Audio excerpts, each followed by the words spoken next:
Peter and his team seek audience with the President of the United States, briefing him face to face and calling him for help towards the 2027 general election, when are they going to do that? This is exactly what APC did during the regime of Barack Obama when they wanted to push Jonathan out of power. They sought audience with the US President, the United States authority, and by all of that, they got Jonathan out of power. When will Peter Obi and his team get all of that done? Peter Obi must put his team together. I don't know if Atiku Abubakar can finally enter the US, because I also heard that he had a record that will not allow him enter into that country. But whoever among the ADC is clean enough to visit the US, seek an audience with the President of the United States, let him know the state of things. We 99% yesterday, I think I said somewhere that 99% chances that the president is going to sign it. He's not going to withhold his assent on it. So the president did not surprise us. So there were no surprises.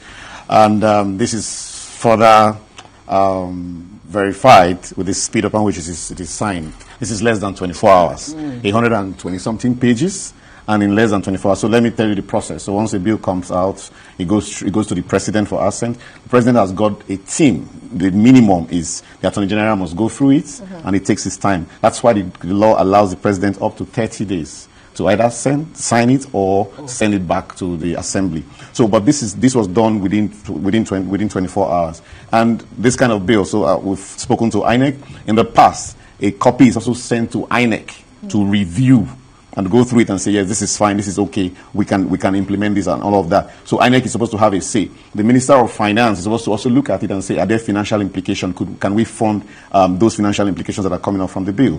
And before the president then goes ahead to sign or not to sign.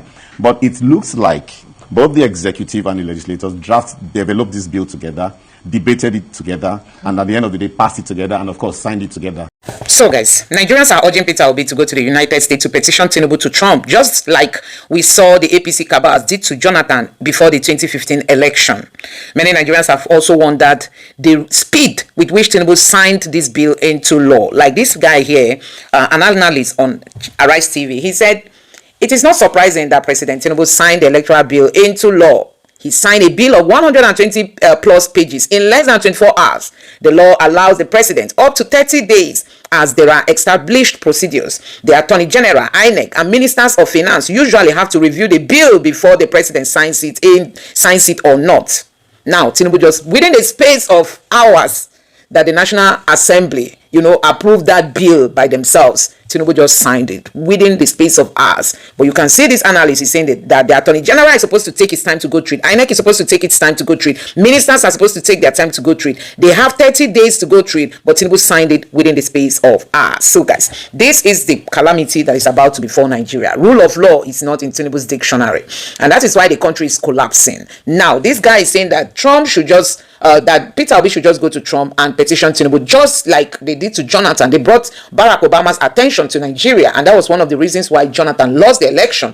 And the same way, Peter Obi should also go to the US to meet with Trump and tell Trump that Nigerians have had enough of all this. Now, take your time and watch these videos and let me know your thoughts in the comment section below. Please don't forget to subscribe to the channel and turn on the bell notification for more. Now, take a look. When will Peter and his team seek audience with the President of the United States, briefing him face to face and calling him for help towards the 2027 general election, when are they going to do that? This is exactly what APC did during the regime of Barack Obama when they wanted to push Jonathan out of power. They sought audience with the US President, the United States authority, and by all of that, they got Jonathan out of power. When will Peter Obi and his team get all of that done? Peter Obi must put his team together. I don't know if Atiku Abubakar can finally enter the US, because I also heard that he had a record that will not allow him enter into that country. But whoever among the ADC is clean enough to visit the US, seek an audience with the President of the United States, let him know the state of things. Nobody should tell me about sovereignty. There's no sovereignty anymore. America is already here fighting security, which is a proof that the country has no internal government. So we have no government. Nigeria have no government on their own. That is why America is here fighting insecurity. So if America is here to fight insecurity, they can as well help us get a better election. So Peter Obi, His Excellency, the people's president, the people's choice. At what point are you going to assemble your team to pay the United States President Donald Trump a visit? Nigeria is expecting this any moment from now, because you see what the National Assembly are trying to do. In fact, you see what they are bent on doing. They are bent on making sure that Nigeria will never decide who governs them in the next dispensation. Are we going to allow that to happen? You see this guy called Peter for Nigeria. Obviously, my brother, everywhere meaning Nigeria doff their hearts for you. You are doing great. You've taken the fight now to the US embassy and to the UK embassies in Nigeria. That is wonderful. In fact, my people, if you have not seen the video of Peter, watch it. Our assignment here today is simple. We want the international community to know what is going on in Nigeria. Nigeria claims to copy the US democratic system of government. And even as we are speaking now, the Nigerian government is in a partnership with the US government on issues of security. And the world must know that to get stable or stability in this country, we must have credible, free and fair elections where the votes of the people should count, and the people must have confidence that what they do on election day is what results that are announced and the leaders that they get. So if the US is truly interested in having peace and stability in Nigeria, they must support the demand of the overwhelming majority of Nigerians to have credible elections. We have been at the US Embassy and the British Embassy. The UK, by the way, has been financing a lot of the electoral reform programs, even with the National Assembly. So we will have to ask ourselves the question, do we fund electoral reform programs to end with clauses in an act that is going to guarantee electoral malpractices? Nigerians have been demanding that we need mandatory real-time electronic transmission of results, and everybody who means well for this country must support that cause, because it is one of the only means to reduce human interference and issues of election rigging. In certain countries, in the European countries, in America, do people die during elections? In Nigeria, elections can become a death sentence, where people go to cast their ballots and they are met with thugs, with violence, and all unprecedented violence is being unleashed on people who go out to vote. And we say we need technology. The INEC has been given money for technology, yet the National Assembly passed a bill with a caveat that we should go back to manual collation of results. We say no. Let everybody know exactly what is going on, that the Nigerian people are demanding. We only need a simple process to vote our leaders. Is it too much to ask, my dear sister? No. Is it a crime for votes to count? Do votes not count in the US? Do votes not count in the UK? Do European countries not have free and fair elections? So why should they be supporting a system, and at the end of it, every year after that support, the elections become more violent and more criminal? That is what Nigerians are saying. So we have brought it here. If even they need assistance from the US or from any foreign technology to get Starlink to power the technology, they will get the assistance that they need, because there is enough resources given to INEC. But for 2027, nobody should stand by and watch criminals in power rig themselves back into office, and then Nigerians are compelled to deal with the outcome of that. We say no, let the votes of the people count. That obviously was a wonderful one from Peter Aka, Randy Peter, aka Peter for Nigeria. Peter have done well. He has been so great, wonderful in the cry and quest for a better Nigeria via electoral system. He wants the best of election. If Nigeria are allowed to choose who govern, it doesn't matter who they choose. They can choose Tinubu 20 times, but let it be known that Nigeria chooses, not some miscreant, some criminal element throwing themselves on us. So Peter is at the forefront of this fight. Obviously, nobody can take that from him. And anybody that hates him for this, you will never live long. You get the point now. Meanwhile, my question, like I have earlier asked, Peter for Nigeria is doing this with him. Peter Obi, when will you take your entourage to the US? I think Nigerians should begin to ask this. Go to Donald Trump. If they can interfere in our security challenges, let them also have a torchlight on our electoral system. This shenanigan by Akpabio, Abbas, and this Kanu from Abia State must not stand against the people. How can the few miscreants in the name of whoever they call themselves decide the fate of vast majority like Nigerians? Millions of Nigerians want a transparent election, and some few criminal elements are saying no. Making laws and creating an escape route is what we are saying no to. The antics of Akpabio, or as Akpabio is being used to perpetrate, must not stand. So on this, on behalf of every well-meaning obedient, on behalf of every lover of Nigeria, I am calling on His Excellency Peter Obi and his team to do the needful. You must take the step. You must follow that same step which APC followed prior to 2015 general election when they ousted the former president Goodluck Jonathan. Visit America. America already knows so much about Nigeria. America only, I think if they need to be briefed, it's just a little. But you just need to meet them officially and tender your complaint, as Peter have already done via the embassy. So please share this video, tag Peter Obi, those that can repost. If you can do a video, do. Tag Obi, tag ADC, tag everybody. Let them do the needful. Go and meet Donald Trump. Let them know Nigerians also want to have a free, fair, and credible election. The insecurity that Donald Trump has come to help us fighting is being perpetrated by criminals who rig themselves into power. No duly elected political office holder will torment the people like the way APC is doing. So I don't know what you think about this, my people, but if it makes sense, share and tag whoever you can tag. We 99% yesterday, I think I said somewhere that 99% chances that the president is going to sign it. He's not going to withhold his assent on it. So the president did not surprise us. So there were no surprises. And this is further verified with the speed upon which it is signed. This is less than 24 hours. 120 something pages. And in less than 24 hours. So let me tell you the process. So once a bill comes out, it goes to the president for assent. The president has got a team. The minimum is the Attorney General must go through it, and it takes its time. That's why the law allows the president up to 30 days to either sign it or send it back to the assembly. So, but this was done within 24 hours. And this kind of bill, so we've spoken to INEC in the past. A copy is also sent to INEC to review and go through it and say, yes, this is fine, this is okay, we can implement this and all of that. So INEC is supposed to have a say. The Minister of Finance is supposed to also look at it and say, are there financial implications? Can we fund those financial implications that are coming up from the bill? And before the president then goes ahead to sign or not to sign. But it looks like both the executive and the legislators developed this bill together, debated it together, and at the end of the day passed it together, and of course signed it together. So, and this is all against overwhelming majority of Nigerians, particularly one clause. There are beautiful parts of the bill, of the act right now. Yeah. One of them is citizens can actually now print their voters card online. You can go to INEC website and print your voters card and then use it. So you don't have to, those long queues we have, so those will be eliminated.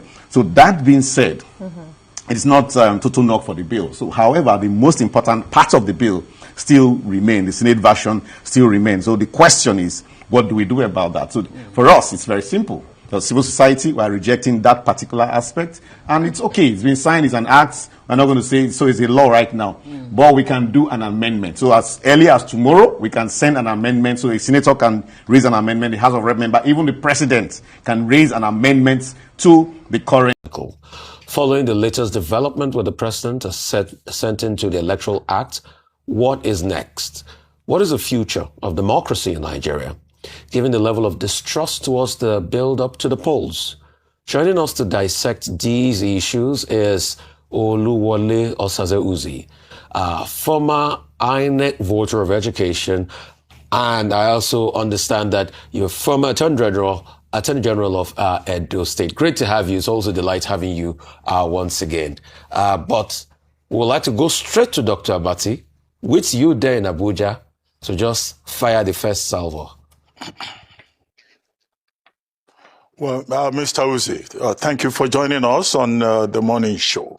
Thank you for the act is done now. We now have Electoral Act 2026. Yes. But let me ask you, the law has passed. Does it meet your own expectations? Because this morning I was talking about expectations.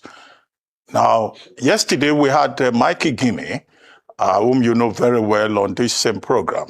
And he was talking about dangers with the law has passed, saying that should the electronic transmission to IREV portal, should it fail in 2027, the lives of polling officers may be in danger.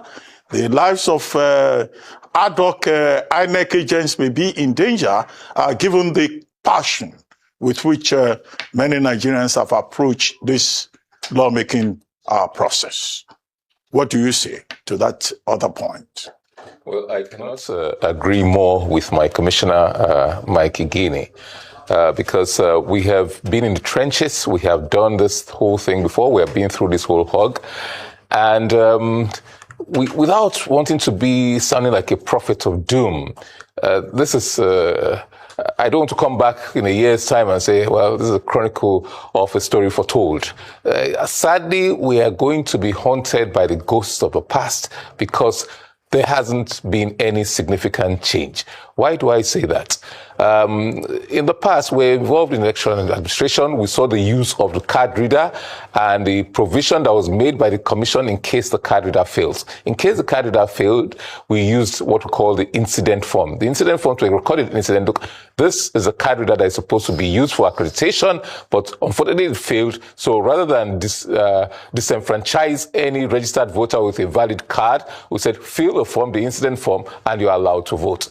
Now that became the norm. That became the norm because people just ignored the card reader completely and then decided to use the proviso, decided to use that lacuna in the law. With that in mind, if you say transmission failed, then you allow the primary evidence of voting and scores of candidates is on the EC8A, the manual, the paper.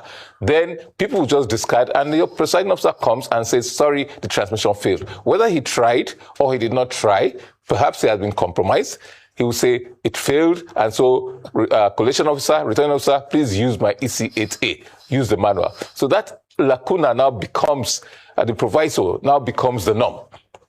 That is our fear, and our fear is borne out by our past, by things we have experienced in the past. So when we say that we should not allow the ghosts of the past come haunting us, unfortunately, we have opened the gates wide open for that to happen. Otherwise, if as an honest presiding officer tries to transmit, and as it's alleged to have happened in 2023, the signals are jammed or they change the code and you cannot transmit. The community, people around there might pounce on him and say, no, you are being funny, you have been compromised, you want to change things. His life, therefore, is actually at risk. His life and the life of all those young Nigerians that are put out on that patriotic duty to conduct the elections, they are now at risk. Even though he's honest, he's played by the rules, he has done everything as expected of him, then or her, then you see his life gets into risk. Yeah, but I asked you about expectations with the law now in place. I think that's the point. Expectations, they're not much in terms of expectations. Not much that if you keep doing the same thing and expect a change in outcome, you know the definition of madness. And that is what it is. My expectations and the expectations of many Nigerians are not particularly high. The expectations are that if people would do the right things, but we assume that because of our history, people may just not do the right things. Some people may not do the right things. And because of that, there cannot be a different outcome. We still don't know what happened in 2023 with the presidential results. The National Assembly was fairly okay with the presidential, both conducted and assembly. We still don't know what happened. So what kind of expectations? We don't expect anything different than what happened in 2023. Sad enough. Sadly, what we expect is lack of transparency, shenanigans, stealing elections, stealing votes. I mean, that's what a lot of Nigerians expect, and that's just it from what was passed. But let's talk some real talk. As we speak today, please confirm for me, has INEC written any guidelines to follow this law that was just passed? And secondly, the president has assented a law in 24 hours. Did he read through it properly? Did the Attorney General look at it? Did they even clean it up?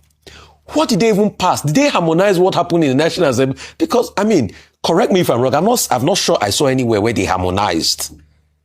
They just had a concert on Section 60, Section 3, and I think Section 84, where they talked about indirect or indirect primaries and all of that. I'm not seeing where they harmonized line by line. So, did the president go through the rigor? Is this not going to open them up for litigation? Then, what are even the guidelines? What will you advise as the guidelines we should write around using this law that has been passed now? Did INEC even see it before the president assented to it? These are some of the questions. Yes, Rufai, you rolled up quite a number of pertinent questions there, several of which I'm afraid that I can only speculate. I'm not part of INEC, I'm not part of the presidency, and but let us look at the circumstantial evidence to draw certain conclusions. As for INEC, no, INEC could not have written guidelines for a law passed less than 24 hours ago. I don't think we have that kind of efficiency. I'm not even too sure whether a certified copy of the law has been forwarded to INEC. I don't know about that, and I'll be very, very surprised, because it must go through a process. It must go back to the National Assembly, and the clerk has to certify that what was transmitted to the president is the same thing as what he signed. So what was transmitted is now the law. He now certifies that and then gazettes it. That process, nobody with the speed with which the president assented to that, I'm sure they can do that in 24 hours. Yes, the speed worried me. Some people might say it was undue haste. We want laws to be passed with some certainty, with some speed, but when it's done, you make haste slowly. With the controversies that surrounded the passage of that bill, I thought the president should have referred that bill as passed, as harmonized, to his attorney general. He's a very distinguished lawyer. He's been involved in some of the most controversial, some of the most important pre-election and election petitions in this country. So well-versed. And I think the team in the Federal Ministry of Justice is well-grounded. I think they should have used a tooth comb to go through that bill as passed before presidential assent. And also, I think the input of INEC after the harmonization ought to have been sought. Now that the thing was done in less than 24 hours, definitely a thorough examination of that, appraisal of that bill could not possibly have been done by all the people who should have been done. Is it open to litigation? Probably not. They passed through the process. The process says, look, the National Assembly goes, both houses harmonize the variations in both bills. When they harmonize that, they send it to the president. It goes back to the House, the respective houses of the National Assembly, and then it goes to the president. So they follow the law. Whether they follow the spirit of the law is a different thing. We did not see that committee, the harmonization committee, go through the disparate clauses as passed by the House of Representatives and as passed by the Senate. We did not see that. Whether they did or did not, I don't know. What we saw were excerpts from the reconsideration and the House of Reps going chapter by chapter rather than clause by clause, or rather than looking at the disparities in both. We just saw them group, chapters 1, sections 10 to 20, pass, in a very almost perfunctory manner. You have had this bill for a couple of years. You've had public hearings. You've had inputs from all stakeholders, and you delayed it. The House, the president, the leader of the Senate, for example, had promised us by December it would be done. You did not do that. Instead, you brought it here, and in 24 hours, a whole process has just gone through. I am a bit worried about that. I don't think they did go through all the things they should have gone through.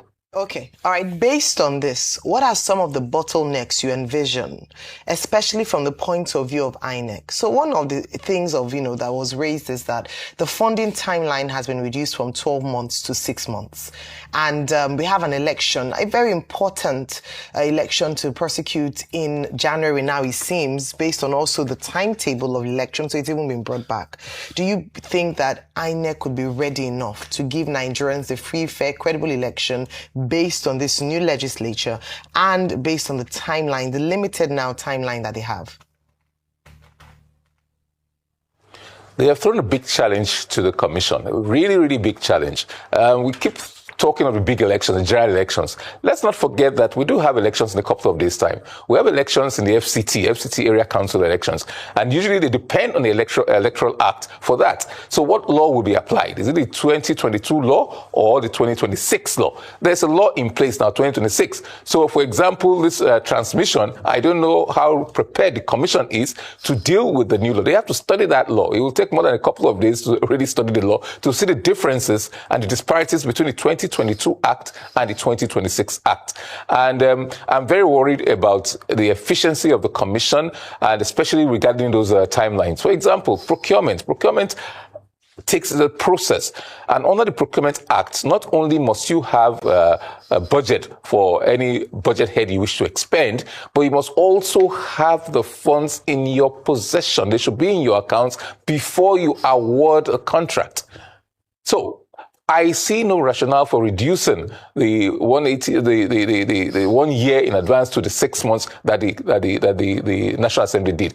That did not come from INEC. It was not. I saw some of the submissions, the memo presented by INEC to the National Assembly. The reduction in timelines was not part of it. So I don't know why, in their wisdom, and whether they actually consulted with INEC to say, this is what we intend to do. I quite honestly do not understand the logic. So yes, INEC has a ready excuse now in certain areas to say, look, because the law was passed and it was passed so late, there was nothing we could do about this. I don't even see how the law enhances the logistics or the operational requirements of the commission in view of what transpired post-2022. I don't see how, but let us wait to see and get a closer scrutiny of the law and see whether that happens. I don't see how. Mr. Uzi, it appears that the elections, the area council elections, municipal elections in the Federal Capital Territory will be a litmus test for the new law.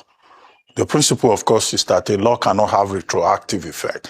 But this law is now in place ahead of the elections. So let us imagine that they will use Electoral Act 2027 to conduct the elections in the FCT. But the question is INEC ready? INEC already has said it would use e-transmission in the FCT elections.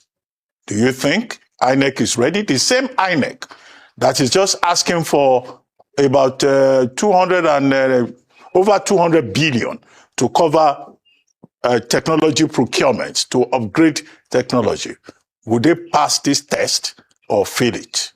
Readiness of INEC?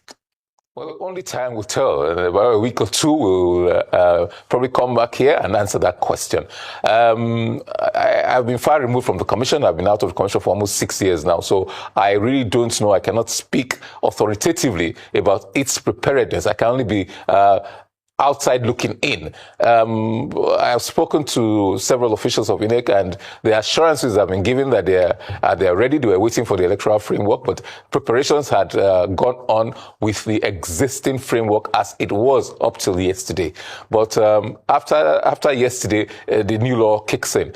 In many regards, it's still almost the same thing as the old law in many regards. And actually, INEC has been doing transmission or attempting to do transmission right from 2019, 2020.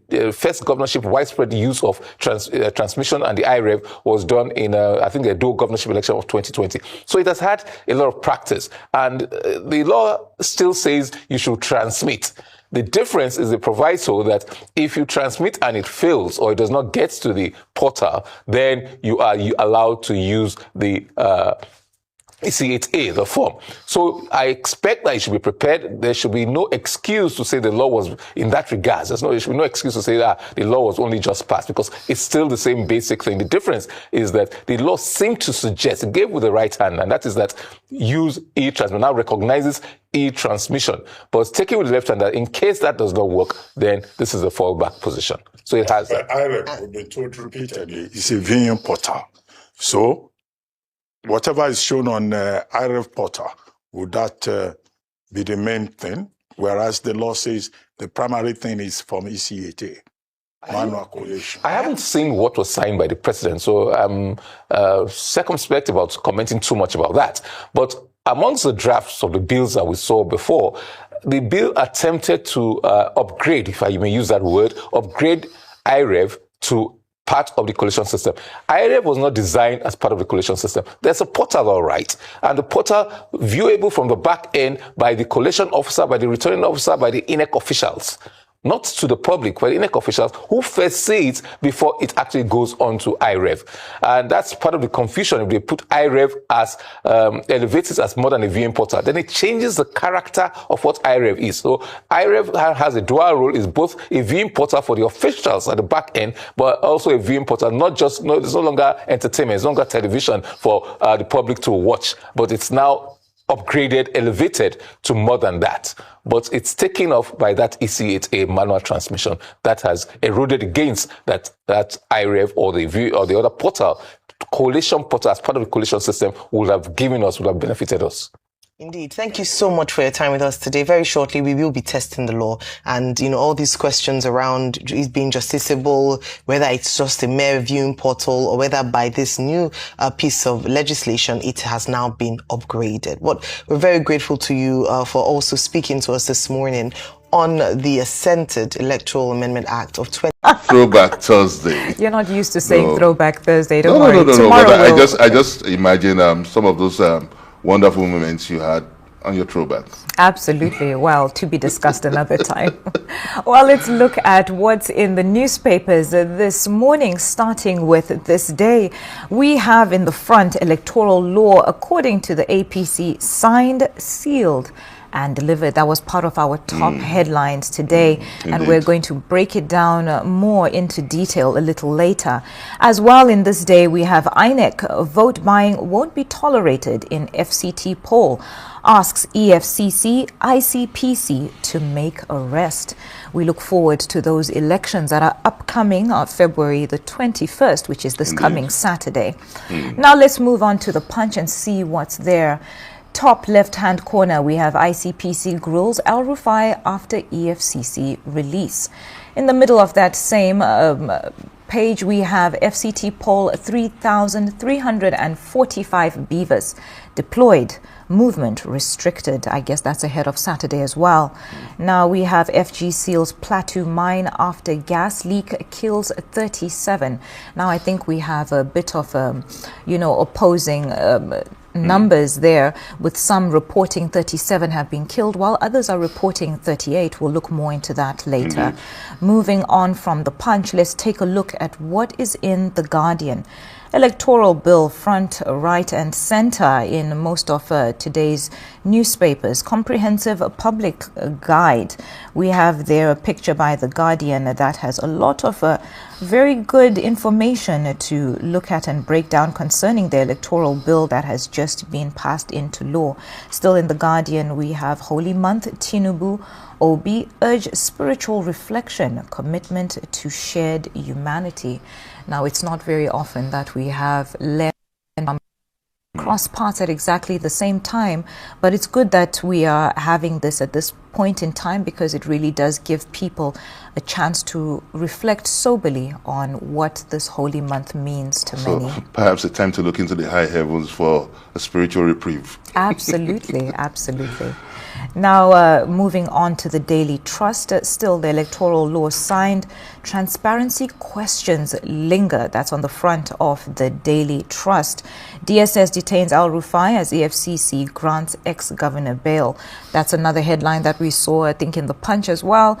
I think El-Rufai at this moment is going to be under a lot of scrutiny and a lot of anticipation for when he's released from all these different detaining bodies. Don't you think, Benga? Indeed. Well, let the law take its course. Law is no respecter of anyone. That's right. I hope that there will be no interference and there will be transparency and due process in the forthcoming process. And we look forward to that. Still in Daily Trust, we have 16 months after federal government's free C-section launch. States lag. Now, Daily Trust as well is carrying how 38 minors died in Plateau State. Remember, I mentioned earlier that the numbers are varying between 37 and 38. So we just keep monitoring that and see where the updates take us. Another Nigerian fighting for Russia captured in Ukraine, still in the Daily Trust. Now let's move on to the international papers, starting with the Daily Express. Now, grooming gang survivor Ellie Reynolds says her PM meeting request has been ignored. Proof that Starmer does not care about victims of rape. Keir Starmer seems to be coming under fire in so many ways lately, as reforms as well promise to defuse the benefits bomb bankrupting the UK. Moving on to iPaper, we have Epstein, trafficking police in plea for witnesses as Met examines Andrew's bodyguard claims. Andrew was in the news yesterday. He's still in the news today, and I think we'll be seeing it in the news for a long time to come with all of these allegations. Moving on to the Daily Mail. Britain faces 1936 moment. Defense chiefs warns PM. Ex-ministers and former military leaders invoke spectre of World War II as they accuse Starmer of not being honest. There we have another story there, same story with Andrew Mountbatten looking very deer in the headlights at the bottom there with another probe on the Epstein inquiry. Now moving on to the Daily Telegraph, which is carrying the story that we're going to speak on internationally today. Do not give away Chagos, Trump tells Starmer. This has been a reoccurring conversation that we've been having since last year when... A shift of attention. Yes. Global tension indeed. That would see the outplay of diplomatic rift between two superpowers. Right, definitely between two superpowers that are allies, but this just might be a breaking point for them. We wait and see. Now going back to this day, let's look more into the details of the top story that is in the middle there. Now, the Electoral Act, Benga 2026, Tinubu defends Assent. Opposition raises hell. Now, barely 24 hours after this highly contentious Electoral Act bill was passed by both chambers of the National Assembly, President Tinubu has signed it into law.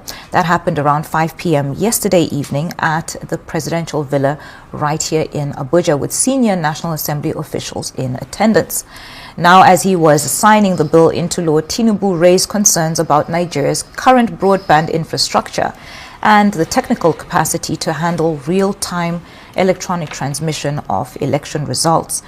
The president mentioned how the elections are basically a manual process anyway. Now, a dark day for democracy. That was according to PDP National Publicity Secretary Ini Ememobong.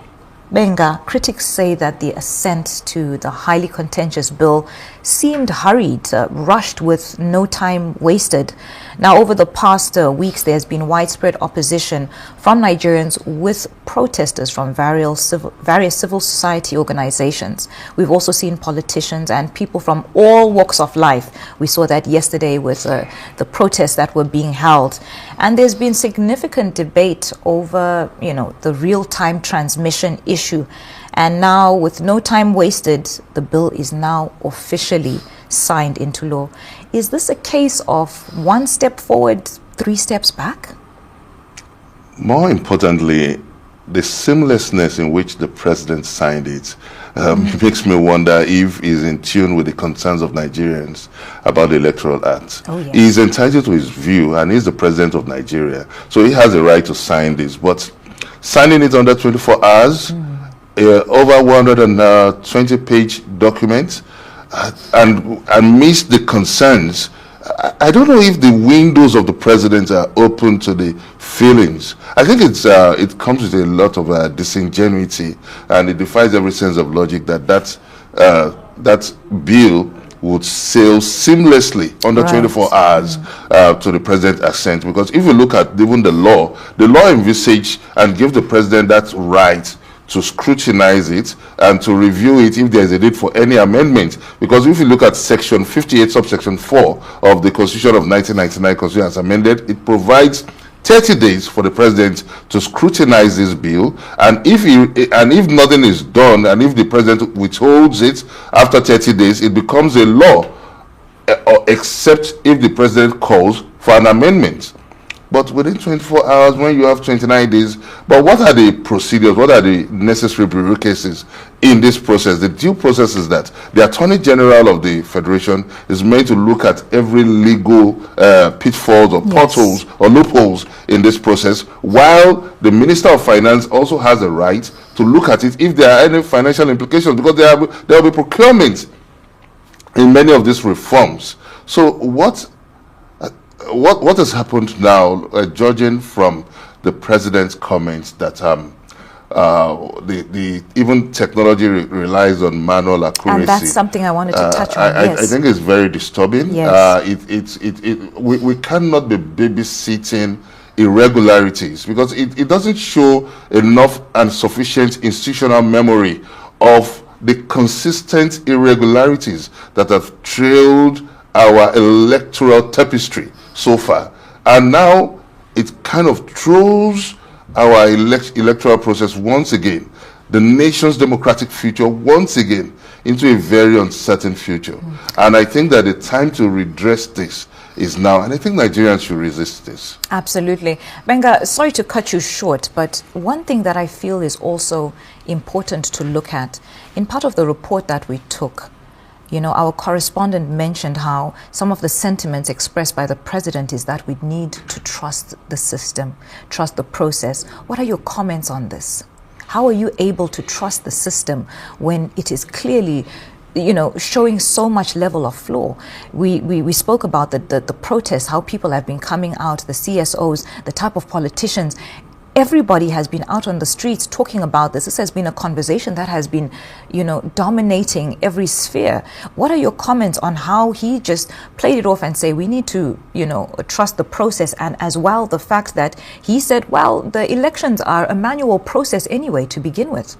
Yeah, there are three tripods, and you've mentioned one, the need for people to have that public trust and confidence in the integrity of the process, the capacity of INEC, and also the need to encourage voter participation.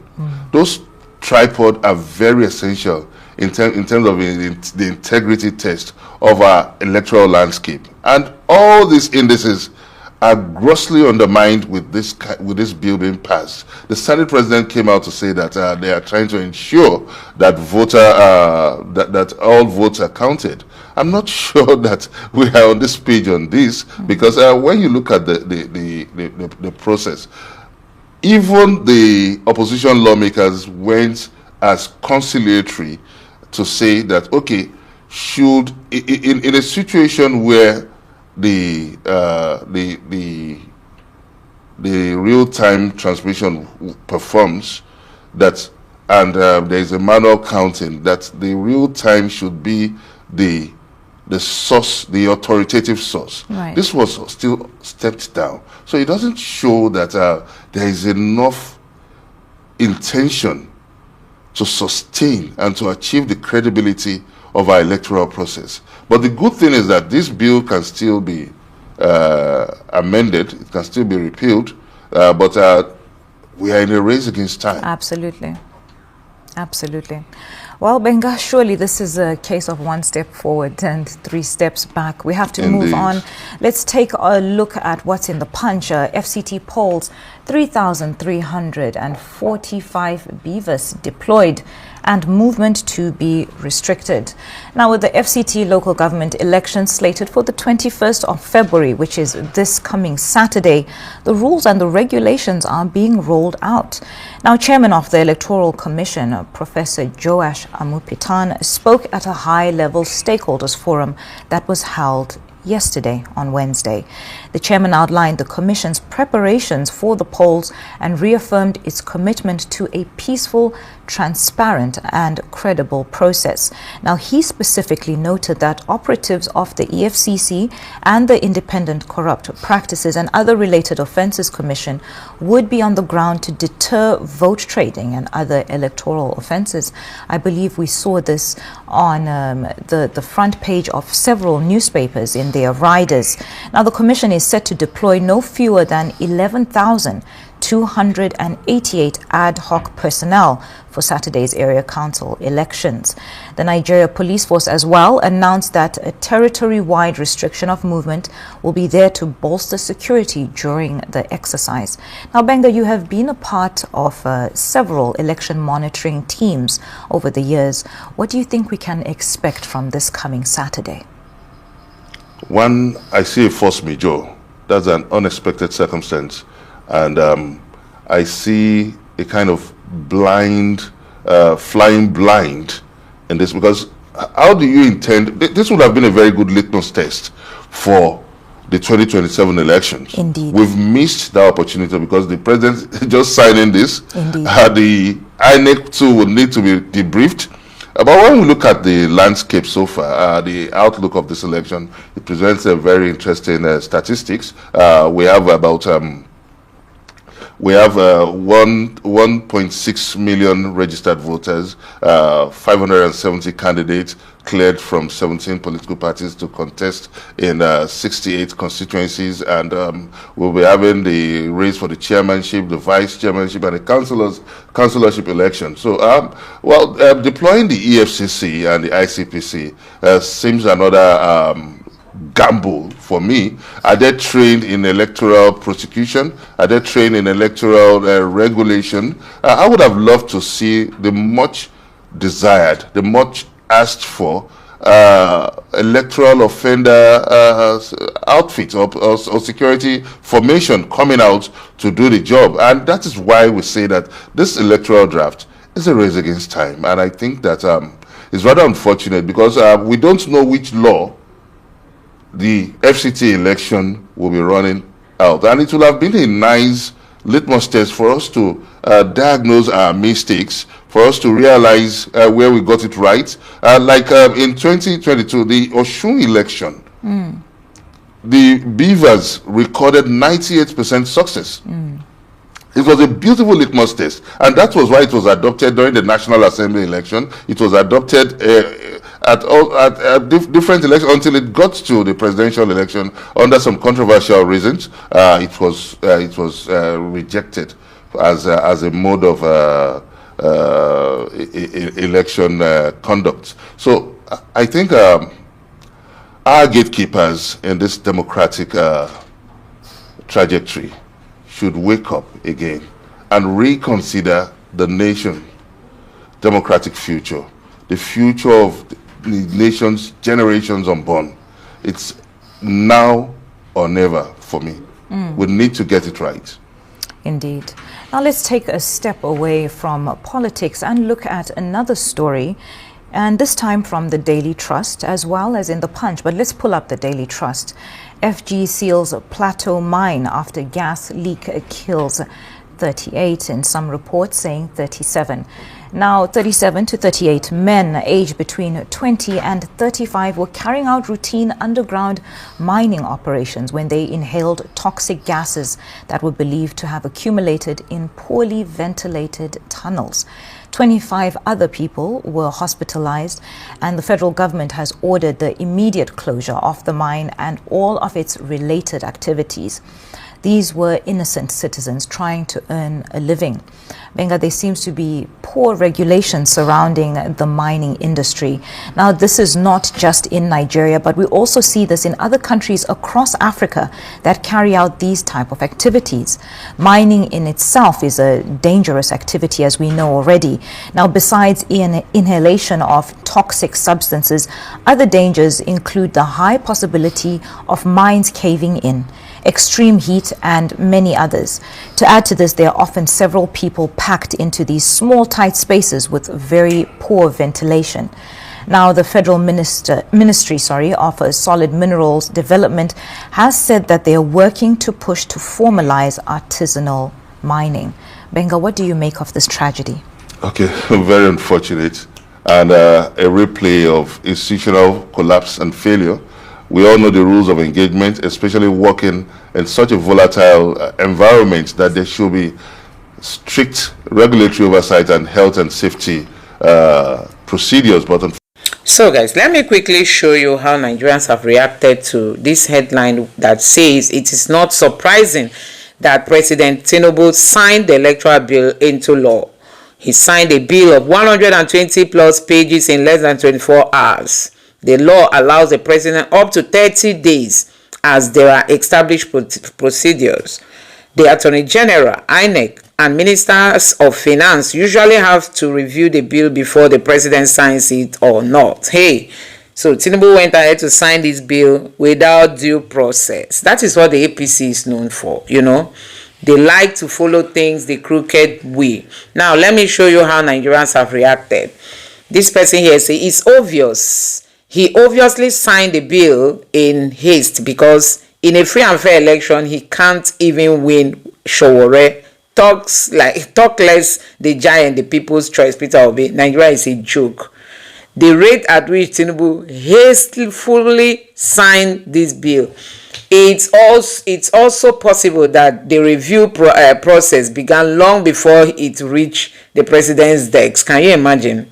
As in many cases, legal and administrative consultations have happened at different stages before final transmission for Assent. He rushed to sign within 24 hours to focus on the rigging pattern. Hey, Nigerians want to finish Tinubu.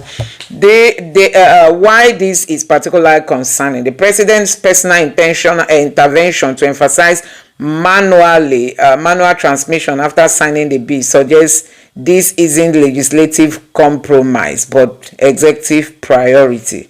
Another person here said if a 120 plus page electoral bill was signed in less than 24 hours, Nigerians have every right to ask questions. Wow. The law provides up to 30 days for thorough review, a process that should invoke key institutions like the Attorney General, INEC, the Ministry of Finance.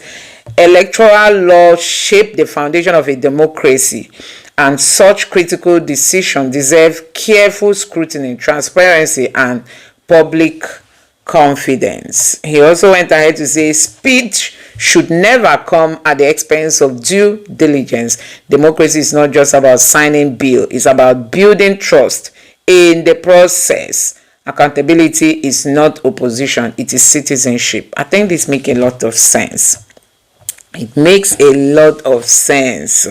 Now, this person here said the bill could have been president's version. That's why the signing was swift. Like the new tax bill, the signing was swift because they curated it and it aligned with their objectives. And this other person here say, why are we people saying Nigerians? Put it right, say a few Nigerians. Where are you when the opposition tried to hack the system in the past election? If owners of the real time US don't do real time, and even Elon Musk said it's not safe, what's your mission? Real time is not safe. Can you imagine? I have not heard that too. Did he read through before signing, or he just signed because he believed that everything therein is written as agreed? We are dealing with a bunch of reckless, irresponsible, corrupt leadership known as APC. Political terrorism. The ring leader happened to be the president. Otilo. The only thing that could stop Tinubu is Nigerian people. All the civil society and the rest are all same. Hey, when Nigerians are ready, but I don't think they are angry enough to effect changes. Abi, this one makes sense. And this other person here said, what were you expecting from to be president is my long-time ambition, who has just been presented a means of criminality, perpetuating himself in a stolen mandate on a platter. And this other person here said, I think Nigerians should prepare to provide network signals through hotspots for uploads of results to frustrate any attempt to make such claim. We should prepare to match their madness at all the way before, during, and after the election. Tinubu is a rogue, but his end has finally come. He just signed what will finish him. Can you imagine? He just signed what will finish him. Nigeria is in one chance. It's only Nigerians that will liberate Nigeria from the claws of Tinubu and his bandits. So, guys, these are many more reactions. There are many more reactions from Nigerians have reacted to this. Tinubu quickly signed like bill into law. I don't know what you make of it. Criminality at its best. Everybody should be ready for